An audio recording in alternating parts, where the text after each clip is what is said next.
Bom dia a todos mais uma vez. Sou Reinaldo Megna, presidente executivo da BIARB do Sindibor, diretor executivo da Aresp. Dia 21 de maio de 2025, realizaremos mais uma reunião da Comissão de Estudos Tributários das nossas entidades, coordenada pelo escritório RNR Advogados, Dr. Felipe Agra representando a RNR hoje e sempre, e o Dr. Eduardo Silva pela Correia Porto, que é também o escritório que coordena a nossa comissão tributária. Temos o privilégio aí de ter dois grandes e renomados escritórios de São Paulo, capitaneando esse trabalho aqui frente à indústria de artefatos de borracha e reforma de pneus. Muito bem. Hoje, nós teremos uma apresentação a ser realizada exclusivamente pela RNR Advogados. Nós faremos aí uma dinâmica nova a partir da reunião de hoje, em que cada reunião teremos um escritório apresentando temas e o outro escritório sempre estará aqui conosco participando, fazendo as intervenções pertinentes e o apoio, o suporte, tanto ao escritório que estiver apresentando, quanto à comissão na qualidade de coordenador. Dito isso, e sem mais delongas, vou passar aqui para o Dr. Felipe Agra, a quem agradeço mais uma vez aí, o privilégio de termos, a partir dele, ter organizado essa reunião, os temas. Saberemos aí um pouco a quantas andam os nossos mandados de segurança que são administrados pelos dois escritórios. Hoje apresentaremos o extrato dos temas que são cuidados pela RNR. Na próxima reunião, os temas que são cuidados pela Correia Porto. É isso, né? Que a Isso. gente fará. Na sequência, o doutor Felipe vai falar sobre um projeto de lei da nossa senadora Margarete Busetti, que trata sobre isenção de PIS e COFINS para o segmento de reforma de pneus. Depois vamos tratar aí sobre a polêmica dos créditos tributários na reforma tributária e como que nós devemos já começar a nos anteciparmos ou como podemos nos antecipar a estas movimentações e aos problemas que porvirão relacionados ao tema.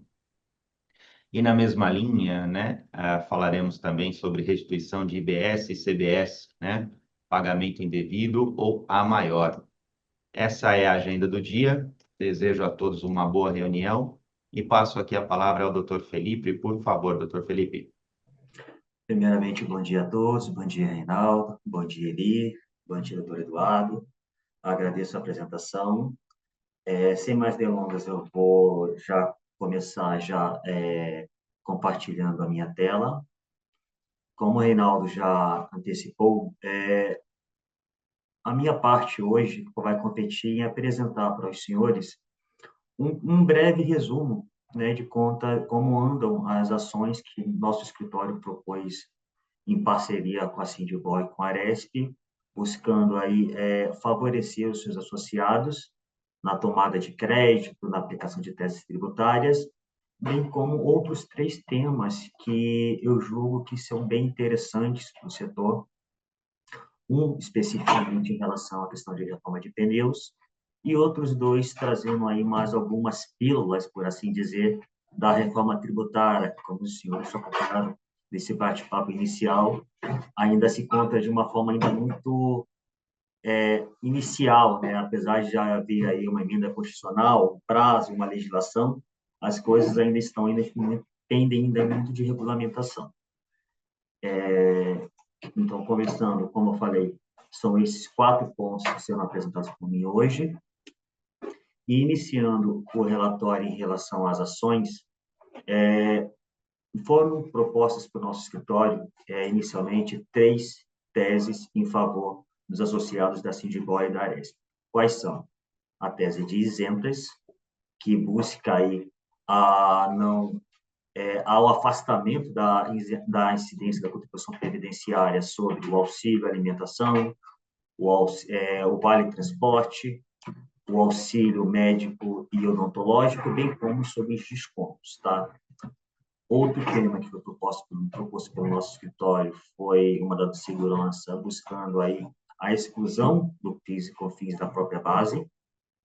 E, por último, a não incidência da contribuição previdenciária sobre o imposto de renda retido na fonte e a contribuição social igualmente retida na fonte.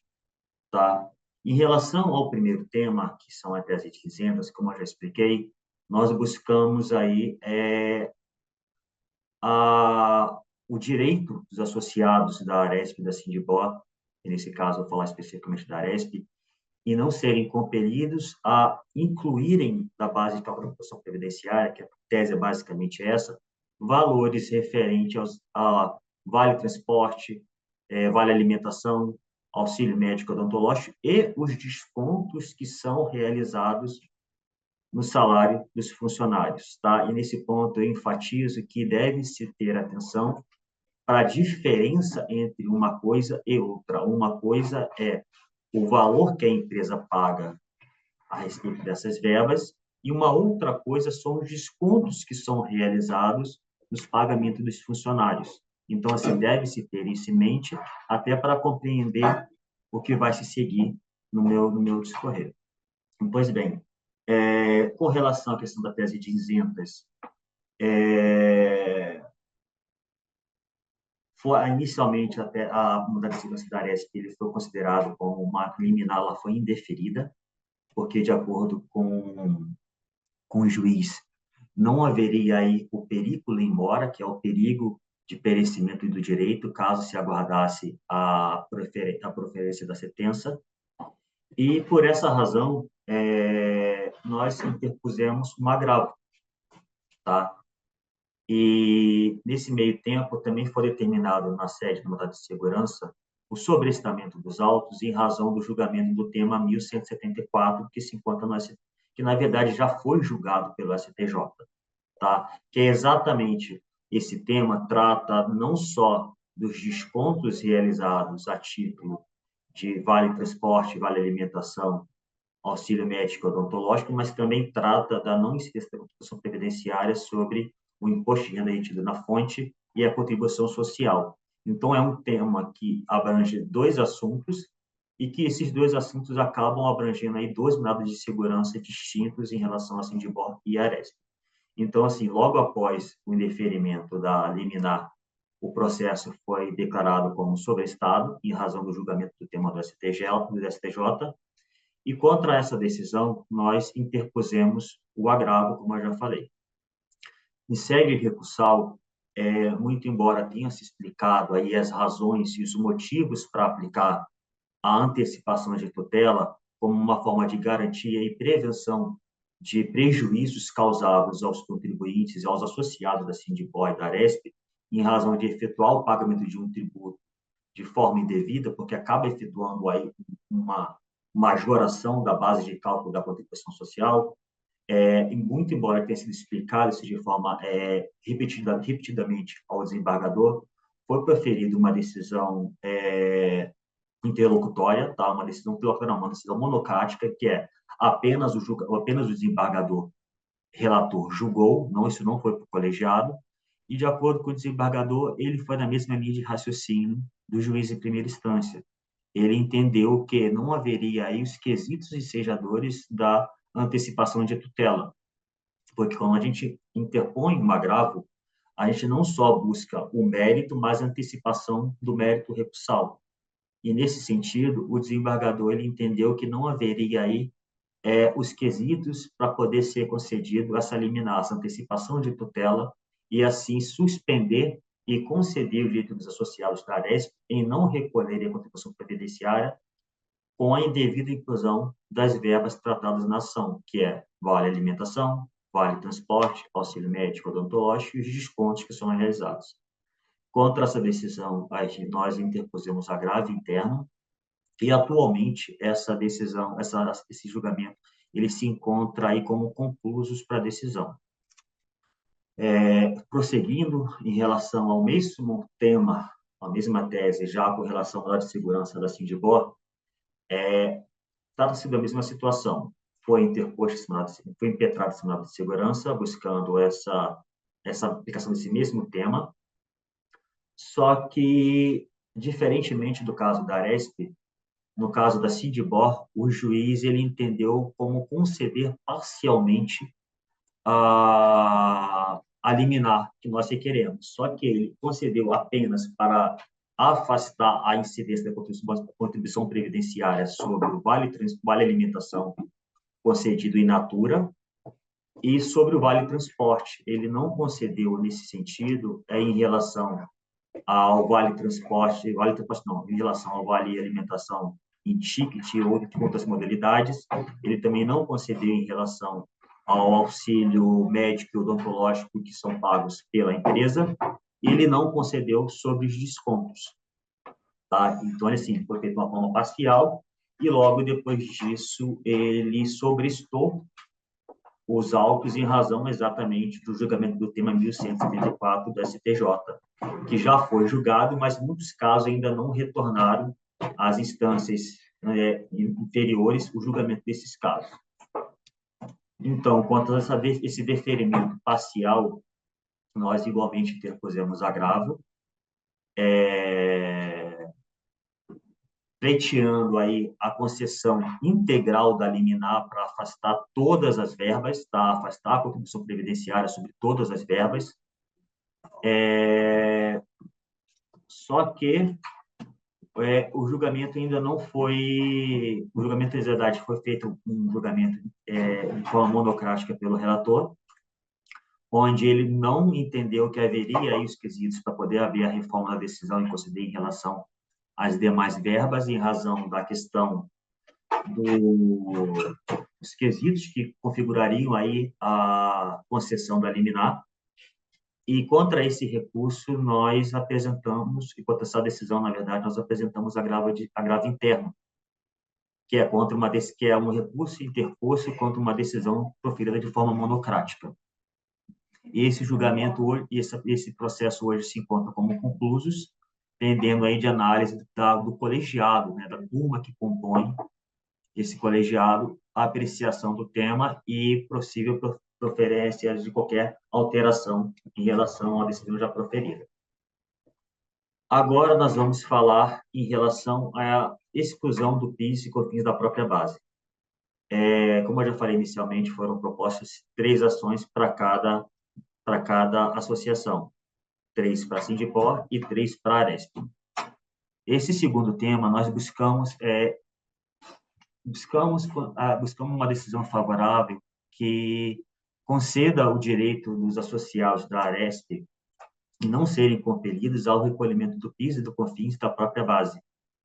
Esse entendimento essa tese, na verdade, se trata de uma tese filhote da exclusão do ICMS da base de cálculo do PIS e da COFINS, onde, naquele momento, foi definido que o ICMS não configuraria uma receita ou um faturamento da empresa e razão pela qual ele não poderia ser incluído na base de cálculo do PIS e da COFINS. Tá? Em relação a esse tema, nós estamos tendo aí bastante discussão no judiciário, porque o judiciário vem entendendo que não se aplicaria, nesse caso, o entendimento aplicado na exclusão do ICMS do PIS e da COFINS, e, na verdade, segundo eles, na legislação atual de PIS e da COFINS, haveria uma permissão para efetuar o cálculo por dentro. E, por essa razão, aplicaria-se o mesmo entendimento de um julgamento proferido pelo STJ, onde permitiria a inclusão do ICMS da base de cálculo do ICMS, o que acaba sendo um grande equívoco, tá? Não faz sentido nós aplicarmos o entendimento analógico sobre um imposto que nada tem a ver a base de cálculo com a do PIS e da COFINS e afastar um fundamento que aplica-se igualmente à questão do ICMS do PIS e da COFINS, porque, veja bem, no julgamento do tema do ICMS da base de cálculo do PIS e da COFINS, o que foi julgado, na verdade, e o que foi definido é o que seria considerado base de cálculo do PIS e da COFINS, o que poderia ser considerado como faturamento. A grande questão aí é que definiu apenas que o seguinte: olha, o ICMS não é um faturamento, ele não é uma receita. E por ele não ser uma receita nem um faturamento, ele não pode incidir na base de cálculo do PIS e da COFINS, que é justamente a receita ou faturamento sobre a operação realizada e que vai para a empresa, ao acréscimo para a empresa. Então, assim, é até irracional, ilógico, você não aplicar esse entendimento e aplicar um entendimento sobre uma questão que nada tem a ver, como o ICMS, da base de cálculo do ICMS, visto que o ICMS, ele incide sobre a operação realizada, e não sobre a receita ou faturamento. Então, não haveria nem sentido em não aplicar o mesmo entendimento. Contudo, é isso que vem sendo aplicado hoje pelo judiciário de uma forma até mesmo equivocada, tá? E por essa razão foi indeferido a liminar pleiteada em favor da Aresp, na verdade, dos associados da Aresp, e com isso foi interposto agravo de instrumento logo depois. Acontece o quê? Nesse meio tempo que se encontra para julgamento, que se encontra em discussão o nosso agravo em relação à liminar, foi proferida já a sentença, no caso do mandado de segurança da Aresp, denegando a segurança, exatamente por esses fundamentos que eu acabei de explicar, porque eles entendem que o PIS e COFINS comportaria um cálculo por dentro e, por essa razão, haveria incidência do PIS e COFINS da própria base, afastando, assim, o entendimento do tema 69, que é o tema que excluiu o ICMS da base do PIS e da COFINS, mas aplicando, aí que veja a forma ilógica, aplicando de forma analógica, uma forma análoga, perdão, uma forma análoga, o entendimento de uma tese que nada tem a ver com essa, que é a inclusão do ICMS da sua própria base de cálculo. Veja que são temas parecidos, mas são bases de cálculo completamente diversas entre si. Não faria nem sentido. Contudo, é o que vem sendo aplicado. Contra essa sentença, nós estamos aí interpondo uma apelação para continuar o debate sobre o tema, até porque essa questão se encontra hoje para julgamento no STJ, ainda não houve aí uma marcação de data para quando vai iniciar esse julgamento, mas ainda se encontra em bastante debate, mas a linha de raciocínio é basicamente essa, tá? Que haveria, sim, uma aplicação análoga à questão do ICMS, da base de cálculo do PIS da COFINS, exatamente porque você está falando da mesma base de cálculo, né? Você está discutindo o mesmo tema. E a única coisa que está fazendo aí é discutir de forma diferente, é o que está sendo excluído, né? Mas a questão da base de cálculo é basicamente a mesma. Em relação ao agravo de instrumento, foi indeferido a antecipação de tutela, mantendo a decisão proferida em primeira instância sobre os mesmos fundamentos, tá? E nessa questão foi negado o recurso e atualmente se encontra em discussão, só que esse recurso vai acabar perdendo um objeto em razão exatamente da sentença proferida em primeira instância, tá?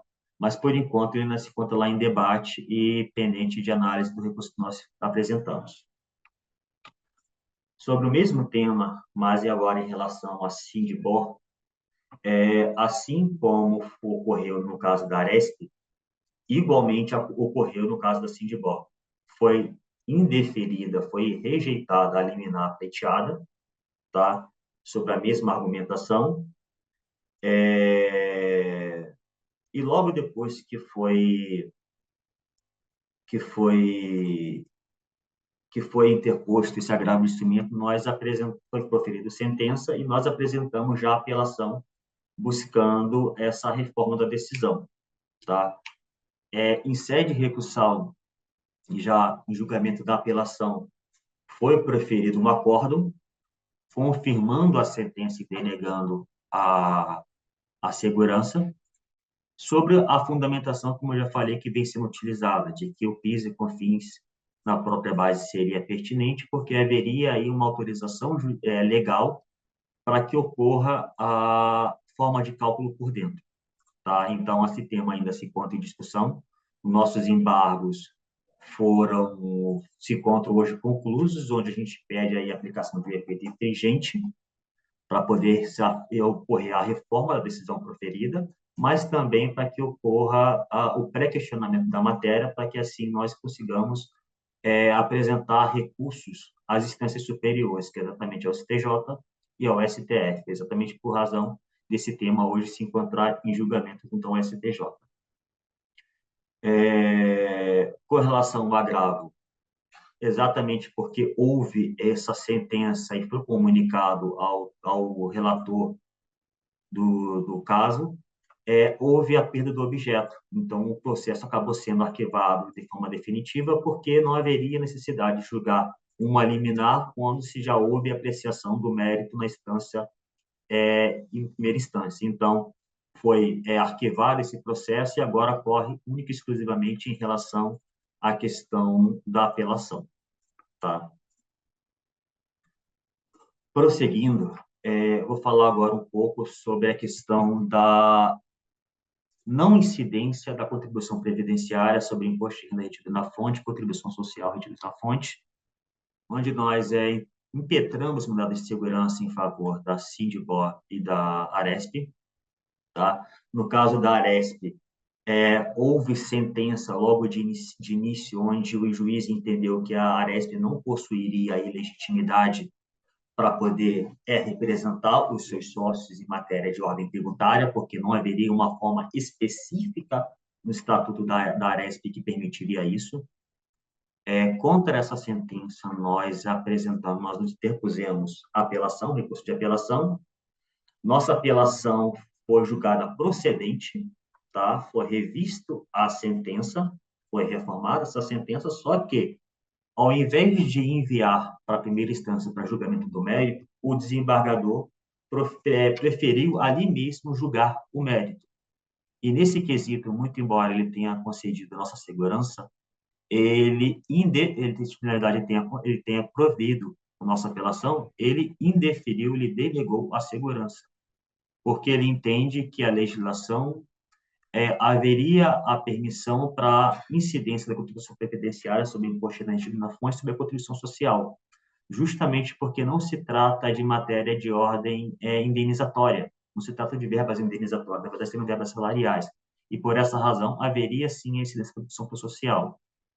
E, nesse sentido, ele aplicou exatamente o mesmo entendimento que foi atribuído pelo STJ no julgamento do tema 1174, onde o STJ, como eu já falei, ele entendeu que não só haveria a incidência da contribuição previdenciária sobre os descontos realizados sobre os funcionários em razão do vale transporte, vale alimentação, auxílio médico e odontológico, mas também como haveria essa incidência em relação aos impostos retidos na fonte, isso é, imposto de renda e contribuição social.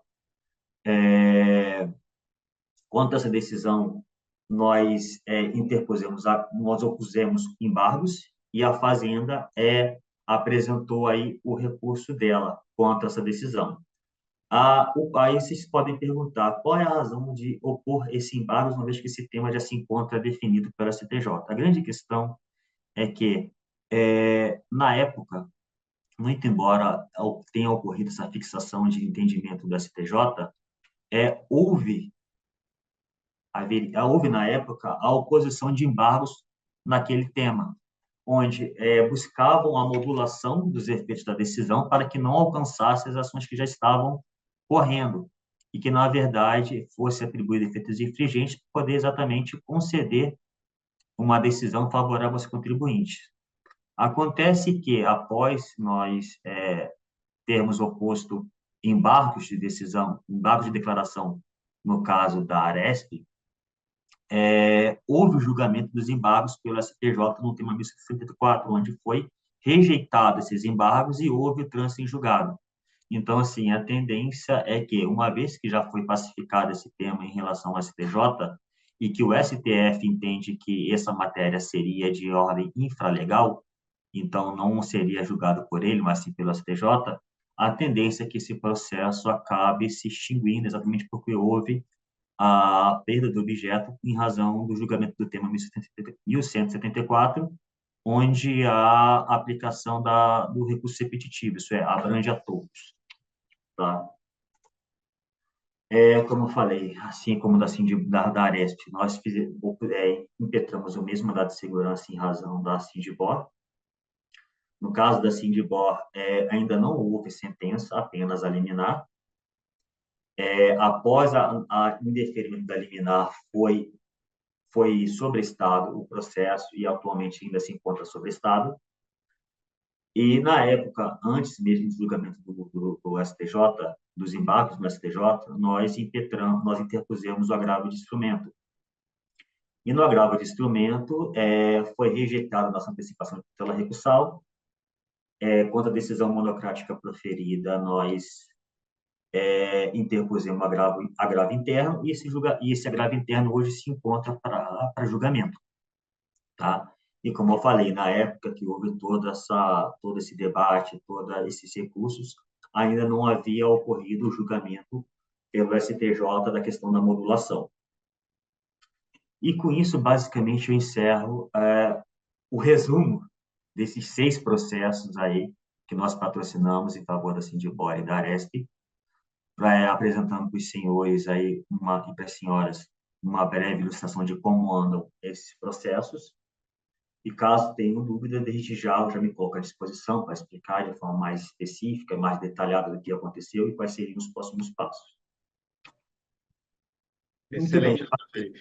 Apenas agradecendo aí a extensa atualização necessária para que a gente possa ter aí, inclusive, ideia, né, sobre a potencial utilização desses mandados de segurança no futuro próximo e eventuais decisões.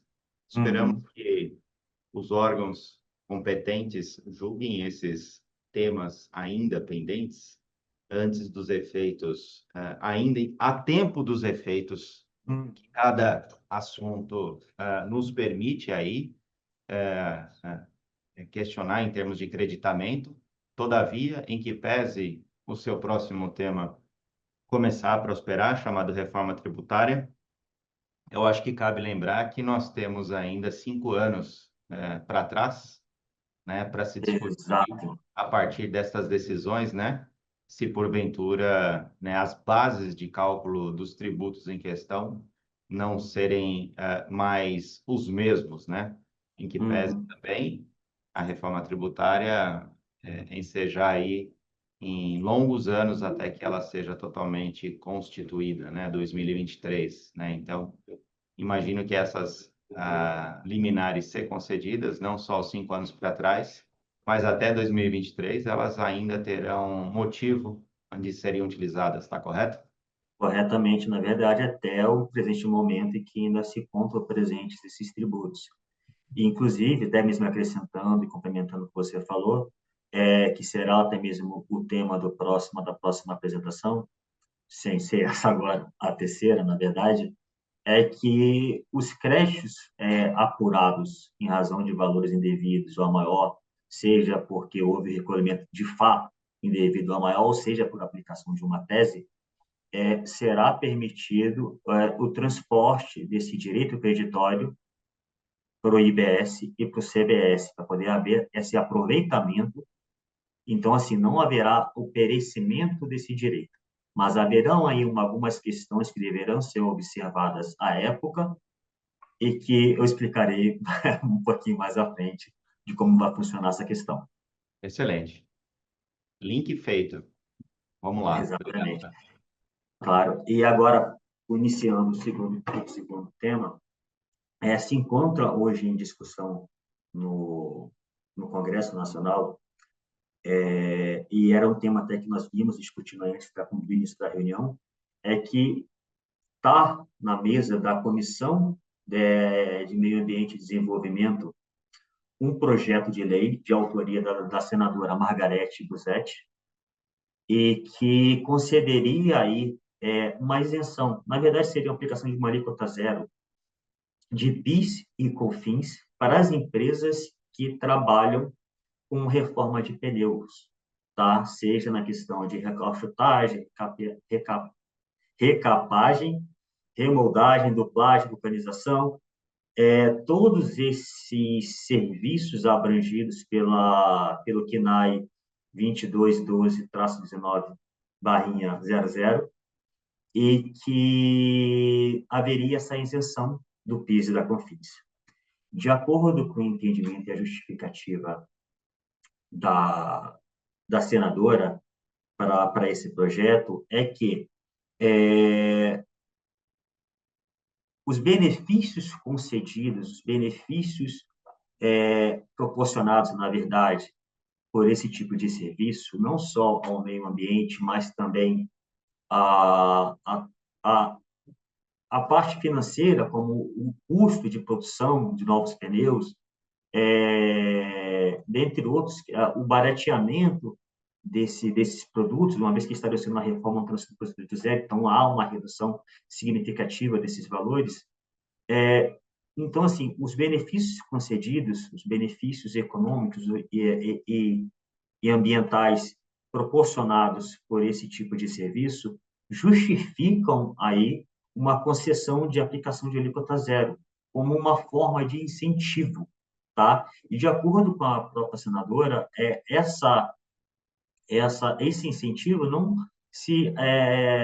bastaria, não se limitaria apenas ao serviço propriamente realizado, mas também à aquisição de maquinário, peça de reposição, dentre outros bens que se façam necessários ao desenvolvimento desse processo. Então, assim, ela estaria aí projetando aí uma questão de aplicação de uma alíquota zero para PIS e COFINS. Esse projeto, assim como o próprio Reinaldo nos salientou no começo da reunião, foi aprovado pelo Senado, tá? Ele já se encontra, ele já foi aprovado, já foram emitidos pareceres, mas ainda aí pende de algumas atualizações. Ele ainda se encontra no Congresso Nacional, na Comissão Mista de Desenvolvimento e Meio Ambiente, onde já foi emitido um parecer favorável ao projeto da senadora, pelo deputado, na verdade, deputado Stefano Aguiar, onde ele parabeniza a senadora pelo projeto, ele concretiza o entendimento e a justificativa por ela apresentada e acrescenta que, de fato, haveria um benefício gigantesco aí sob o ponto de vista ambiental, porque haveria uma redução de cerca de 80% dos poluentes jogados no meio ambiente, isso não só o CO2 que é solto no ar, mas também de contaminação do solo e de lençóis freáticos, lençóis de água que se encontram no subsolo, em razão do descarte desse material, desses pneus, dessas carcaças de pneu. Então, ele enfatiza que o projeto é muito significativo porque alcançaria aí um benefício não só econômico, mas também ambiental. E como, ultimamente, esse tema de proteção ambiental e desenvolvimento de novas tecnologias que fomentem na redução de poluente jogado no meio ambiente, esse tema seria muito significativo e facilitaria e incentivaria o mercado interno brasileiro a alcançar empresas internacionais que já se encontram efetuando esse tipo de serviço, com benefícios concedidos nesse sentido. Então, esse parecer ele foi proferido, ele foi aprovado, só que houve algumas atualizações no texto original, tá? E essa atualização que eu falo é com relação à inclusão de um parágrafo único no texto, onde falaria que os benefícios concedidos na aquisição de máquinas, equipamentos, aparelhos, instrumentos, partes ou peças de reposição,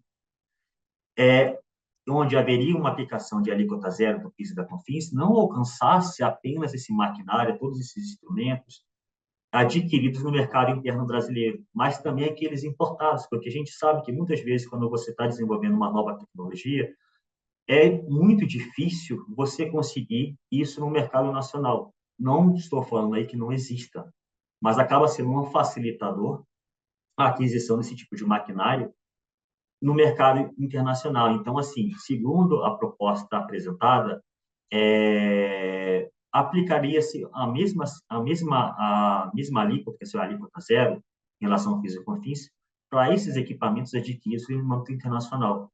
Então, estaria aí colocando em pé de igualdade esse maquinário, tanto nacional como importado. E isso seria com o objetivo de realmente incentivar o desenvolvimento do serviço e de reforma de pneus, tá? Como eu falei, esse projeto hoje se encontra ainda em discussão na comissão, ele ainda não foi não houve aí um desenvolvimento para quando ocorrerá essa votação até na Câmara dos Deputados e depois possível sanção presidencial. E só que, com relação a essa questão, acaba gerando-se novos temas, né, novas indagações. Tendo em vista que o PIS e COFINS, a partir do ano que vem, começará a ser reduzido para efetivamente ser extinto em 2027, como é que ficaria, né, a aplicação desse projeto de lei que acaba sendo bastante benéfico, né, às empresas que tratam desse segmento? E até na minha explanação, na minha conversa com o Reinaldo, é que eu entendo que possivelmente esse tema ele será transportado e atualizado de acordo com a reforma tributária, aplicando talvez aí é basicamente uma colocação minha, uma visão minha, tá? Isso aí não tem nada de concreto, mas na minha visão eu entendo que até mesmo pelo tema, pela importância do tema, esse projeto de lei ele pode ser transportado e atualizado de acordo com a reforma tributária, aplicando essa questão dessa redução de alíquota até mesmo no CBS, que é o imposto, será o tributo que será de competência da União.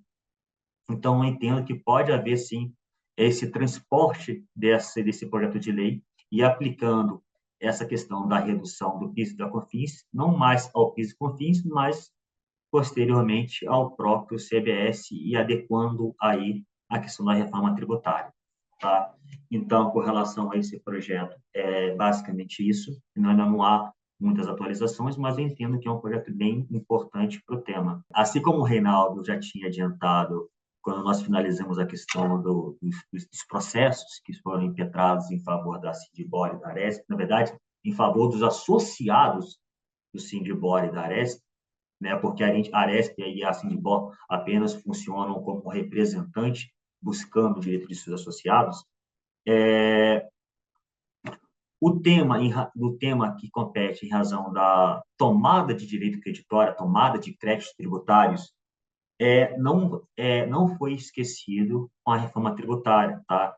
Esse tema, essa questão já foi tratada na emenda constitucional, já há ali artigos tratando em relação de como é que vai funcionar essa adequação e esse transporte desses créditos tomados para o novo sistema, para a nova reforma, né, para o novo sistema tributário, e a própria legislação, a própria lei complementar, a lei complementar, eu sempre esqueço, a lei 214 de 2025, ela já possui aí alguns artigos tratando da questão, mas ainda é meio que nebuloso de como é que vai funcionar de forma específica cada situação, tá? Em todo caso, a partir do ano que vem, começará a rodar o IVA dual, que, na verdade, é uma divisão aí de três, vamos botar de forma específica, de três tributos, né? Que é o IBS, o CBS e o imposto seletivo, porque, na minha opinião, o imposto seletivo também acaba não sendo aí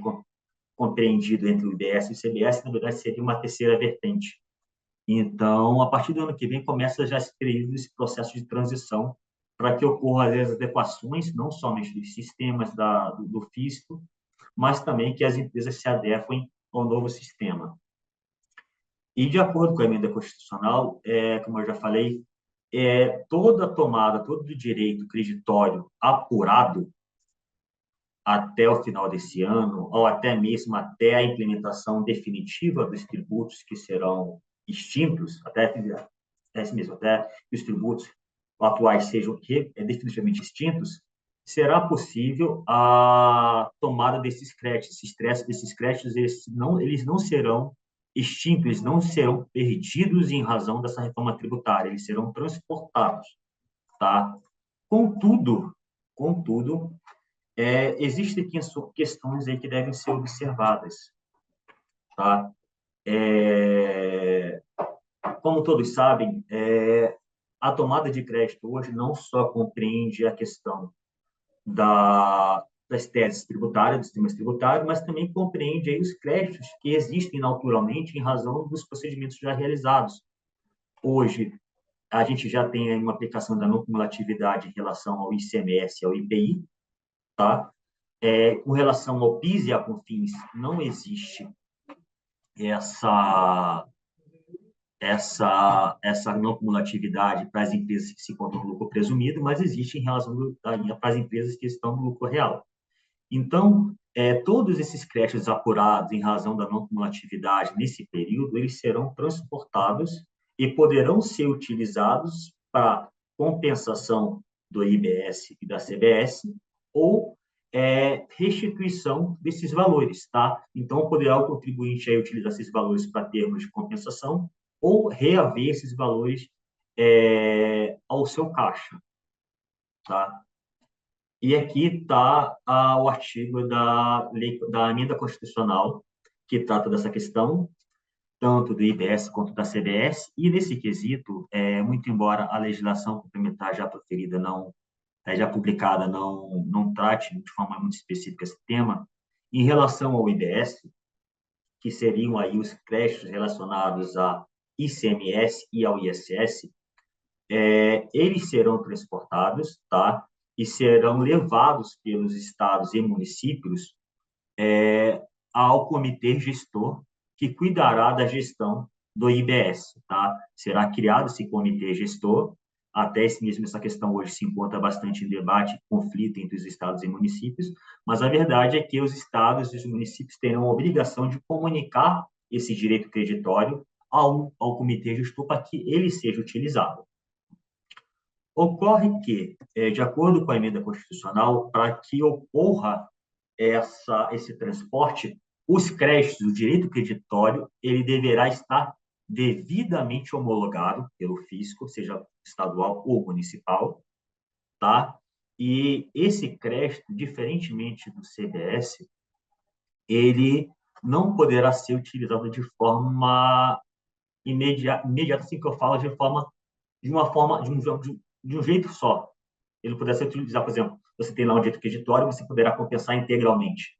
Na verdade, o que trata a emenda constitucional é que você precisará repartir esse direito creditório em 240 parcelas mensais. Isso você vai poder utilizar isso de forma repartida. Então, é um tema que também se encontra aí em discussão, porque eu entendo que seria uma certa limitação da utilização de direito creditório, e você fazendo essa questão de forma repartida, você acaba prejudicando a utilização desse direito creditório. Então, é um tema que ainda se encontra em debate, mas de acordo com uma emenda constitucional, no que compete ao IBS, ocorreria dessa forma, tá? Já diferentemente do IBS, no que trata o CBS, não haverá essa limitação em 240 parcelas mensais.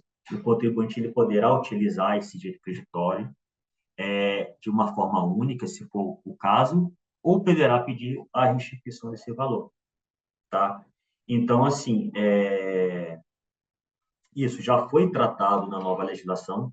A nova legislação já vem tratando dessa questão com relação ao imposto, em relação principalmente aos créditos de PIS e COFINS, onde ele fala que os créditos de PIS e COFINS, inclusive os presumidos, não apropriados ou não utilizados, serão transportados para o novo sistema, podendo ser utilizado para termos de compensação ou restituição desses valores, tá?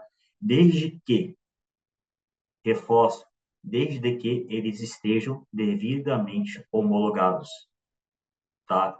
Hoje nós sabemos que muitas vezes, quando um tema ele é pacificado pelo STJ, pelo STF, você acaba fazendo uma compensação até mesmo administrativa, né? Muitas vezes aí sequer ocorre um processo judicial exatamente porque houve já o trânsito julgado do tema junto ao STJ ou STF, já é um tema pacificado, e a própria Receita Federal hoje, por exemplo, ela permite que você faça isso de forma administrativa.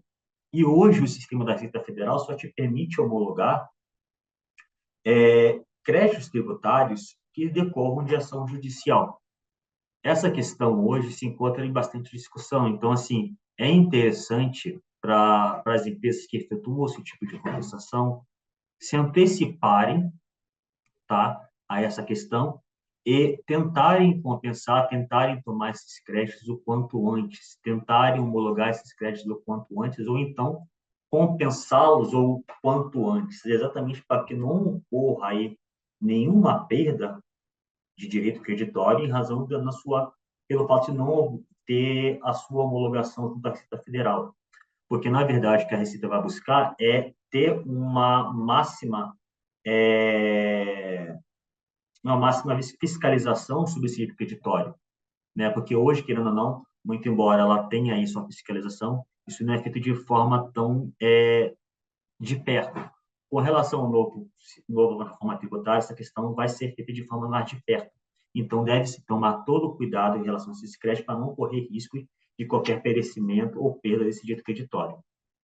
Então, com relação à questão do transporte e da transição desse direito de compensação dos créditos tributários do antigo sistema para o novo, é basicamente isso.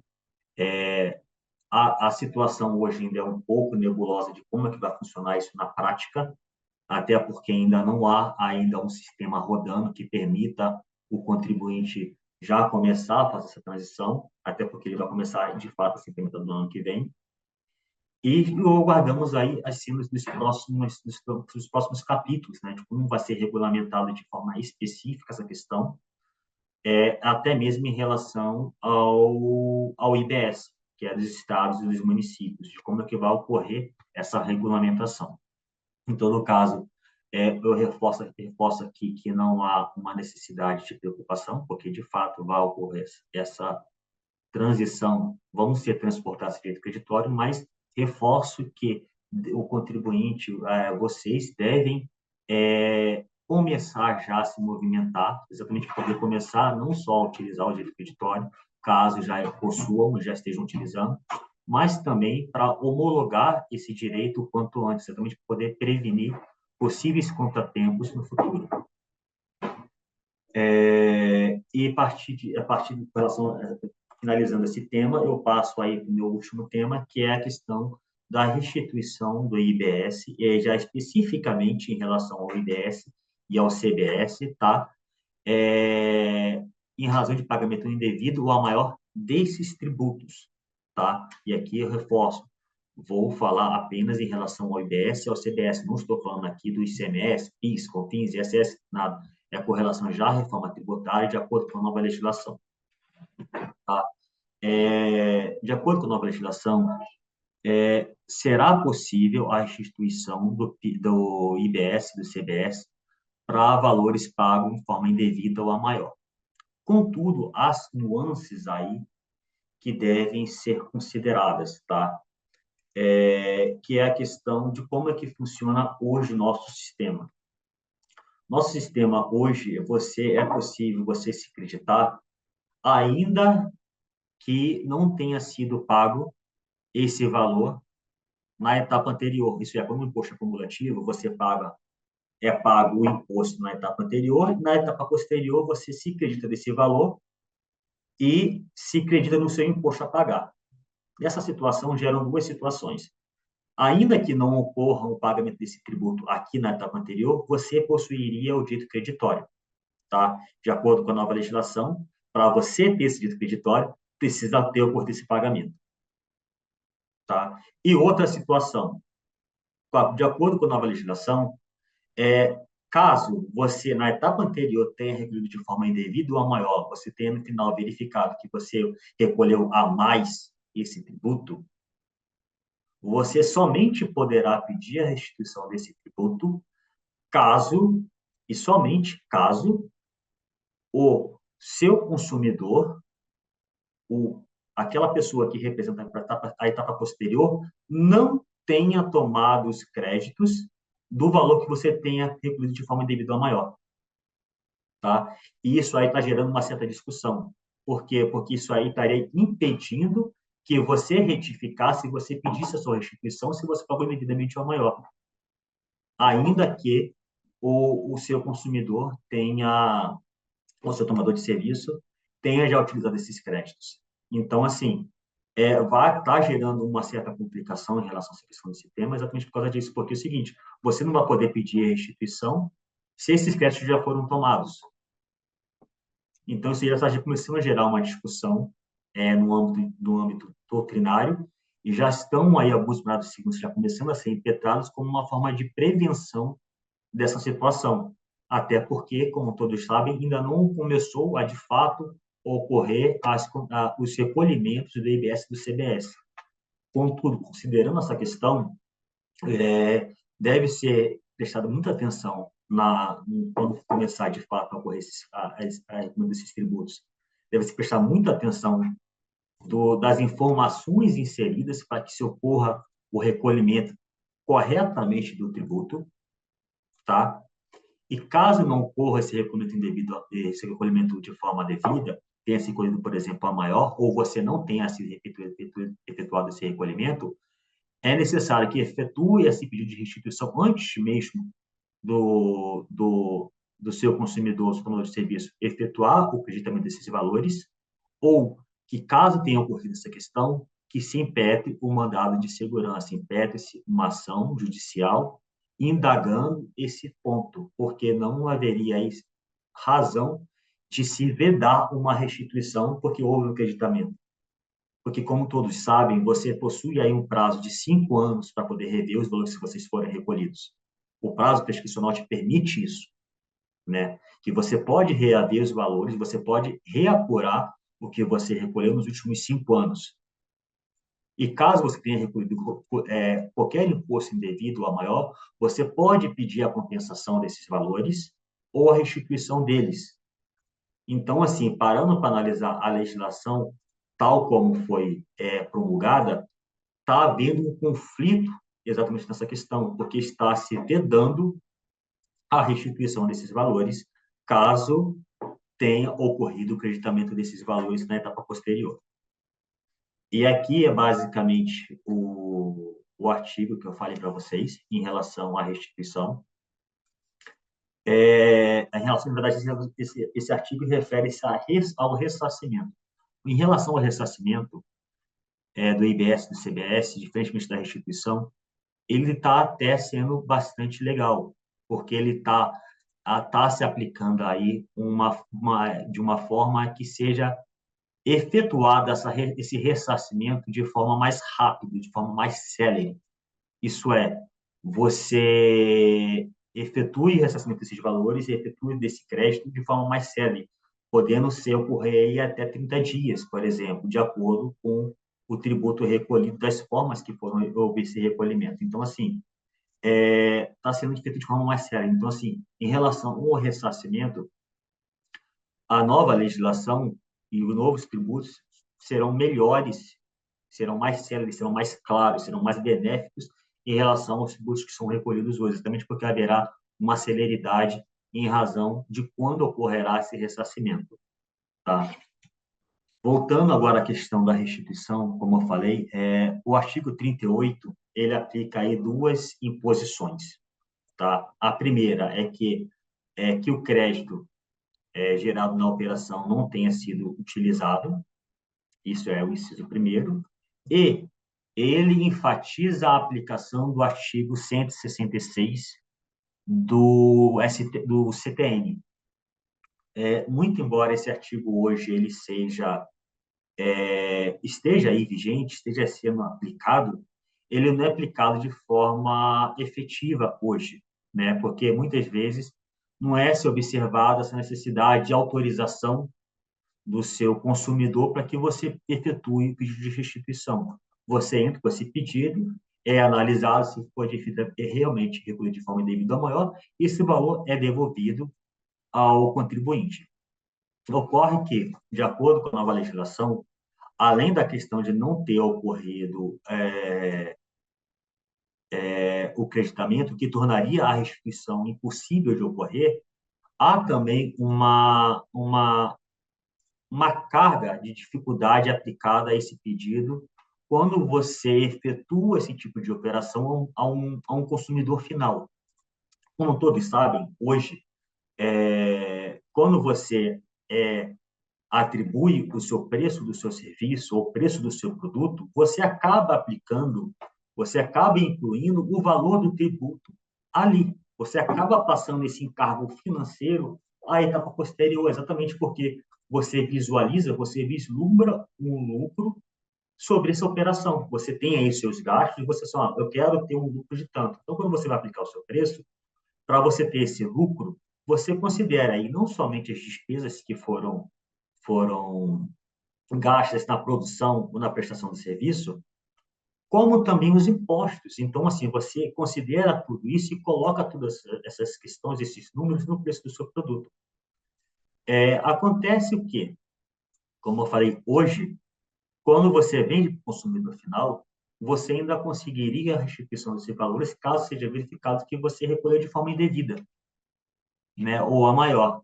Só que, de acordo com a nova legislação, para você, hoje, de acordo com a nova legislação, para você efetuar essa restituição do IBS e do CBS, você precisará da autorização desse consumidor final para que você efetue essa restituição, o que acaba dificultando, tornando basicamente impossível você efetuar essa restituição, porque se torna complicado de você, muitas vezes você não sabe para quem você vendeu.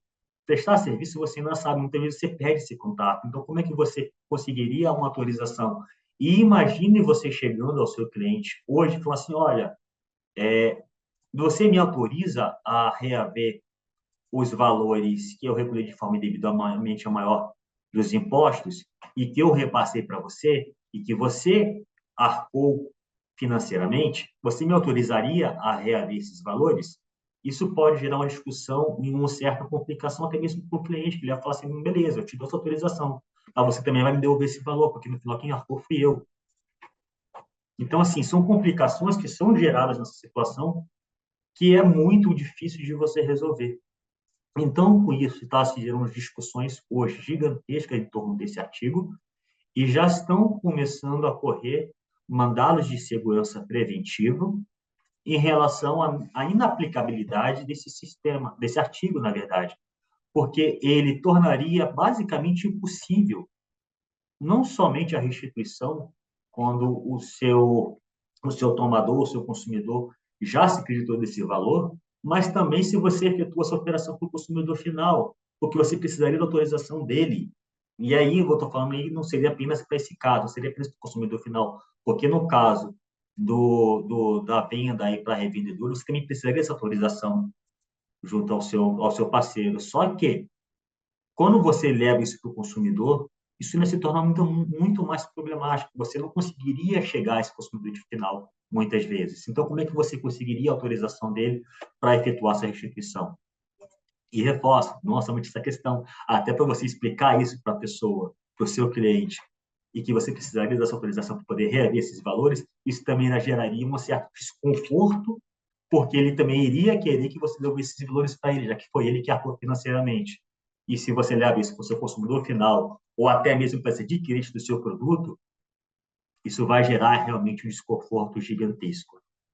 Então, essa questão hoje vem se tratando de um tema que tem sido bastante questionado, tá?